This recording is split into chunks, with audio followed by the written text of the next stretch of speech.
Good morning everyone. কেমন আছো তোমরা সবাই? আমি সকাল সকাল এখন ব্রাশটা করে নিলাম। এরপরে আমি এখন রান্না বসিয়ে দিয়েছি সকাল সকাল ব্রাশ করতে করতে, কারণ অনেকটা আজকে দেরি হয়ে গেছে আমার ঘুম থেকে উঠতে।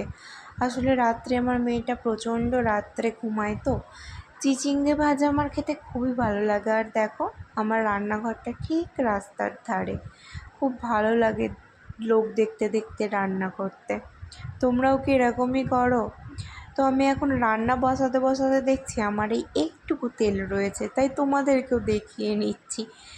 যাই, মুখটা ভালো করে ধুয়ে নিই ব্রাশ করে। এরপর ফ্রেশ হতে হবে, আমার মেয়েও উঠে পড়বে, মেয়ের আবার ব্রেকফাস্ট বানাতে হবে। সকালবেলা প্রচণ্ড ঝামেলার মধ্যে থাকি। মেয়ে উঠে পড়লে তো আর কিছুই করতে দেবে না, ওকে নিয়েই আমাকে পড়তে হবে। আর আমি একাই পুরোপুরি সংসারে থাকি, আর আমার শ্বশুরমশাই থাকে। তো দেখো বন্ধুরা, আমি সকালবেলায় এক গ্লাস জল খাই। ঠান্ডা জল খেলে না আমার দিনটা একটু রিফ্রেশ লাগে।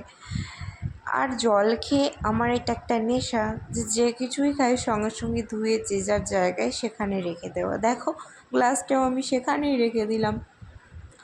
এরপর ভালোভাবে নেড়ে চেড়ে আমার এখানে চিচিঙ্গে ভাজাটাও হয়ে গেল। মুখ ধুতে ধুতে জল খেতে খেতে এদিকে আমার চিচিঙ্গে ফ্রাই করাও হয়ে গেল। এবার আমি তোমায় দেখিয়ে দিচ্ছি যে দেখো, আমার তো চিচিঙ্গে ভাজা কমপ্লিট। আর একটা জিনিস ভাজতে হবে, আজকে হচ্ছে নিরামিষ, তো শনিবার, তো সেই জন্য আমি পটল ভাজা করব আর ডালও করব। তো এখানে পটলে আমি ভালো করে নুন আর হলুদ ভালো করে মাখিয়ে নেব। আসলে এটাই আমার ফার্স্ট ভিডিও, তো একটু আমার প্রবলেম হচ্ছে ভিডিওটা শ্যুট করতে, তোমরা একটু মানিয়ে নিও প্লিজ।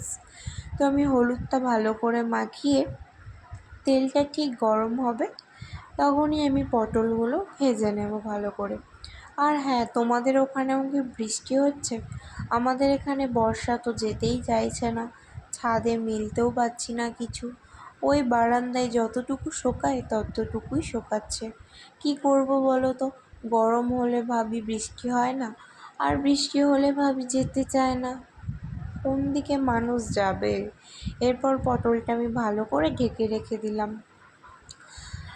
তোমরাও কি এরকম করো যে ডালের মধ্যেই পেঁপে দিয়ে একেবারে সিটি মেরে নাও? আসলে আমার মেয়েও খাবে, তো সেই জন্য আমি সিম্পলভাবেই ডালটা তৈরি করি, কারণ ওকে ঝাল মশলা এখন সেরকম কিছুই দিই না। দেখো, মেয়ের এখানে দুধ গরম হয়ে গেছে এবং একটা খেজুর আমি ভিজিয়ে নিচ্ছি। মেয়েকে আজ সুজি বানিয়ে দেব, তাই ভালো করে দুধটা ভিজিয়ে রেখে দিয়েছি। ওই বুঝি মেয়ের আওয়াজ এলো, মেয়ে হয়তো ঘুম থেকে উঠেই পড়ল। এবার আমাকে ছুটেই যেতে হবে মেয়ের কাছে। বাই বাই গাইস, ভালো থেকো তোমরা।